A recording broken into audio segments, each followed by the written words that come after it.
Kwa namna ya kipekee sana ni wapongeze wote ambao wamefanikiwa kutoka chini ya kikosi kazi cha Injili na kuwa huru.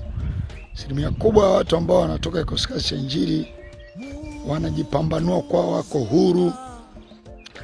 Walikuwa wanatawaliwa akili, walikuwa ni kama vile wamepewa dawa, yani ni kama hawaelewelewi. Lakini hoja kubwa ni kwamba ni uhuru unaokupelekea kuwa nani. Mimi nakubaliana na maandiko ambayo Paulo anaandika katika Warumi 8 kwamba tulikuwa watumwa wa dhambi, lakini sasa ni watumwa wa Kristo. Hakuna maisha ambayo wewe utaishi kwenye wokovu na utakuwa unataka kuishi sawa na unavyotaka wewe na ukafanikiwa kwenye huo wokovu. Huo wokovu haupo. Na kuhakikishia, wokovu ni wewe kukubali kuweka matakwa yako chini ili matakwa ya Kristo yasimame. Matakwa ya Kristo au matakwa ya Mungu ni nini?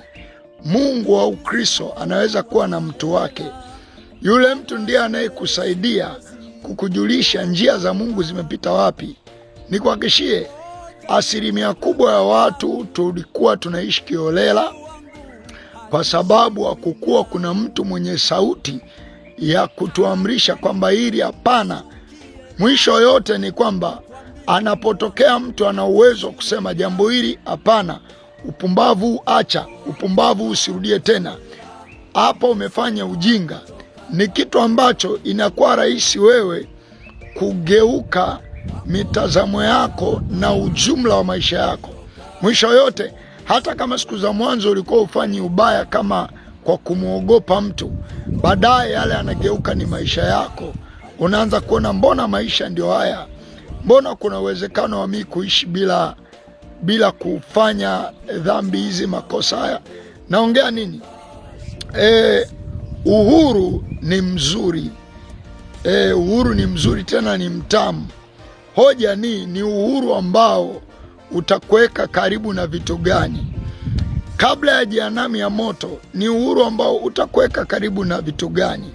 Utakufanya we nani? Ndiyo, kwa mfano kikosi kazi wana mavazi fulani maalum.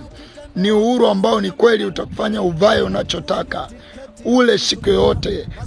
Labda utakuwa umekimbia mifungo, wewe utakuwa utawaliwi, unaenda unakotaka, sio mpaka utaratibu wa kikosi kazi. Labda uwe ukitaka kwenda kokote mpaka uage, mpaka ni uhuru utakao kuacha nani?